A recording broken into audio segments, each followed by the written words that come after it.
Chapter 2. Serendipitous Encounters. The rain continued to pour in Seoul as YN and Jimin went their separate ways after their encounter at the museum. YN couldn't shake the feeling that their meeting had been more than just chance.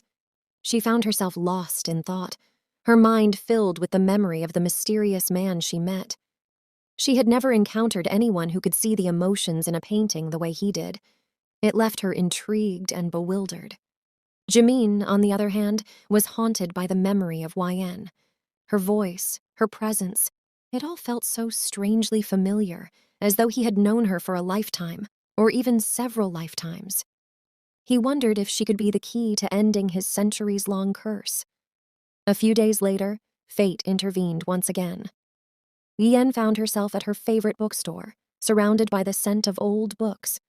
As she perused the shelves, her fingers brushed against a small, dusty book tucked away in a quiet corner.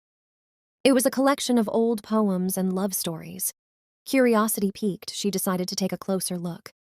As she flipped through its yellowed pages, she stumbled upon a poem that felt oddly relevant. In a world where time stands still, two souls are destined to meet.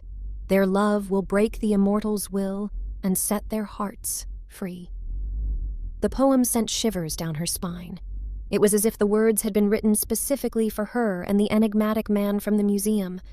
She couldn't help but feel a strong connection, and it fueled her desire to uncover the mystery of this poem. She believed it might hold the key to understanding the man who had captured her thoughts. Meanwhile, Jimin had been spending hours composing music, an inexplicable urge driving him to create. He found himself unconsciously composing a tune inspired by the same poem. The melody was hauntingly beautiful, and he didn't understand where this newfound creativity was coming from. He couldn't escape the feeling that it was somehow tied to the girl he had met at the museum.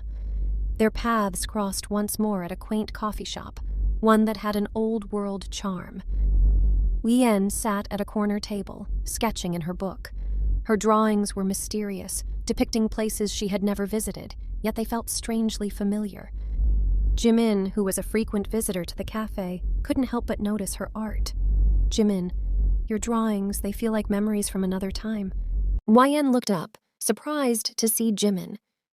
She smiled, her eyes reflecting the same curiosity.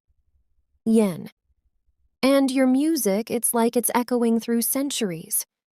Their conversation was laced with an unspoken understanding, a connection that went beyond words. They spent hours talking about art, music, and the inexplicable sense of familiarity they felt. As days turned into weeks, they became inseparable. Yen's unique ability to connect with spirits became a bridge to Jimin's world.